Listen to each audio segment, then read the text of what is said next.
जो बनी देश की सुर्खियां।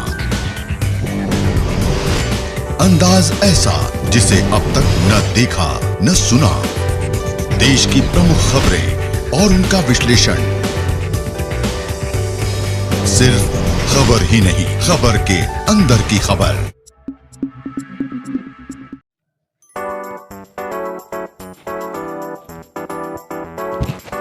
विधायक आशुतोष टंडन गोपाल जी के निधन के बाद उपचुनाव की रेस हुई तेज। बीजेपी प्रत्याशी की तलाश शुरू। नमस्कार, आप देख रहे हैं द अचीवर टाइम्स और मैं हूं आपके साथ सना हुसैन।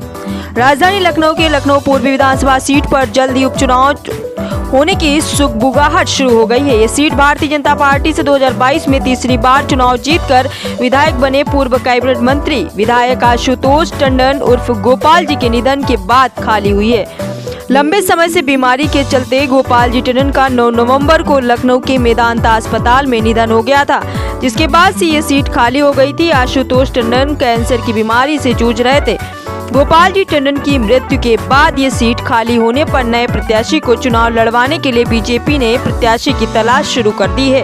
बीजेपी में मौजूद सूत्रों की माने तो इस सीट पर 3 से 4 नामों पर मंथन जारी है। इसमें सबसे पहला नाम लालजी टंडन के बेटे और गोपाल टंडन के भाई अमित टंडन का शामिल है। नाम अमित टंडन पिछले कुछ दिनों से काफी सक्रिय हैं, तो वहीं गोपाल जी टंडन की बीमारी के बाद अमित टंडन ही उनका कार्यभार संभाल रहे थे।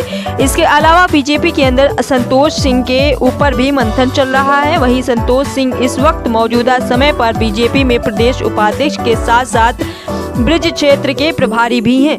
संतोष सिंह इसी विधानसभा के रहने वाले हैं, तो वहीं लखनऊ विश्वविद्यालय के छात्र भी रहे हैं, छात्र नेता भी रहे हैं। बता दें कि पार्टी के अंदर खाने पूर्व डीसीएम राज्यसभा सदस्य दिनेश शर्मा को भी इस सीट से चुनाव लड़वाने की चर्चा है, क्योंकि ये सीट भारतीय जनता पार्टी की सबसे सेफ सीटों में से एक है। वहीं पूर्व में दिनेश शर्मा भी कई बार इस सीट से चुनाव लड़ना भी चाहते हैं। इसके अलावा भारतीय जनता पार्टी के प्रवक्ता और पूर्व में मीडिया प्रभारी का दायित्व निभा चुके मनीष शुक्ला के नाम पर भी मंथन हो रहा है। मनीष शुक्ला इस सीट से पहले भी टिकट मांगने की चाह में रहे हैं।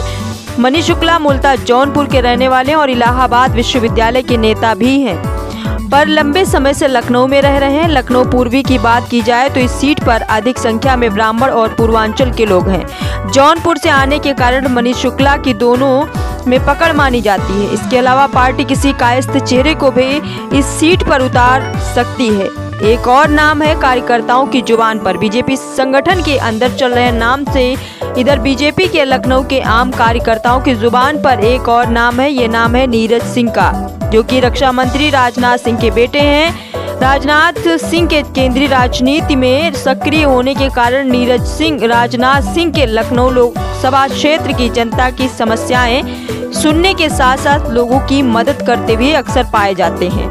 इसके साथ ही लखनऊ में हो रहे राजनीतिक निर्णयों में भी नीरज सिंह का अहमियत दी जाती है। कार्यकर्ता इस सीट से नीरज सिंह को टिकट मिलने की चाह में ये रहा है लखनऊ पूर्वी का सियासी सफर।